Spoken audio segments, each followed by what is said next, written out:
অনেকে হচ্ছে YouTube use করো, তো ইউটিউব ইউজ করার ফলে তোমাদের সামনে হচ্ছে ইউটিউবে তোমাদের এরকম একটা অপশন শো করে। তো আসলে তোমরা কি করবে, কিভাবে সলভ করবে, তো A to Z বুঝিয়ে দেবো। তো আশা করি সবাই ভালো আছো। তো ভিউয়ার্স, তোমরা যদি আমার চ্যানেল নতুন হয়ে থাকো তাহলে অবশ্যই চ্যানেলটিকে সাবস্ক্রাইব করে দিয়ে পাশে থাকবে। আর যারা সাবস্ক্রাইব করছে তাদেরকে জানাই অসংখ্য অসংখ্য ধন্যবাদ। তো ভিউয়ার্স, বেশি বক বক না করে চলো ভিডিওটি শুরু করা যাক। তো প্রথমে দেখতে পাচ্ছ ইউটিউব অ্যাপসটি ওপেন করব।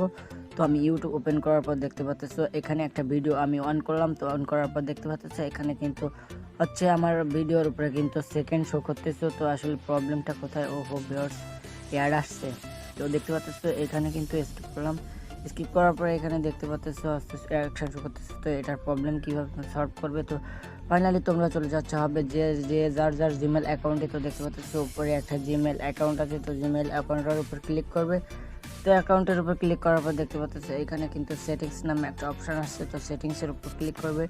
তো সেটিংসের উপর ক্লিক করার পর তোমাদের সামনে এরকম একটা ইন্টারফেস শো করবে। তো দেখতে পাচ্ছ এখানে কিন্তু অ্যাসেবিলিটি একটা অপশান আছে।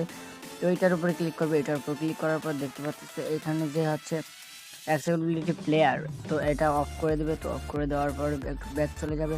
তো ব্যাক চলে যাওয়ার পরে তোমরা ইউটিউবটা সরিয়ে দেবে। ইউটিউব সরিয়ে দেওয়ার পরে হচ্ছে আবার ইউটিউব অ্যাপসটি ওপেন করবে। ইউটিউব অ্যাপসটি ওপেন করার পর দেখতে পাচ্ছ তোমাদের সামনে আবার আমি একটা ভিডিও অন করলাম। তো ভিডিও অন করার পর দেখতে পাচ্ছ ভিডিও অন হচ্ছে। তো ভিউয়ার্স, আমার একটু নেট প্রবলেম, তার জন্য ভিডিওটা তো দেখতে পাচ্ছি এখানে কিন্তু আর ওই অপশানটা শো হচ্ছে না। তো অলরেডি বুঝতে পারছি যে কীভাবে কী সলভ করতে হবে। তবে আজকে ছিল এ পর্যন্তই, দেখা হবে পরবর্তী আরেকটা নতুন ভিডিওতে। ততক্ষণ ভালো থাকবে ভিউয়ার্স।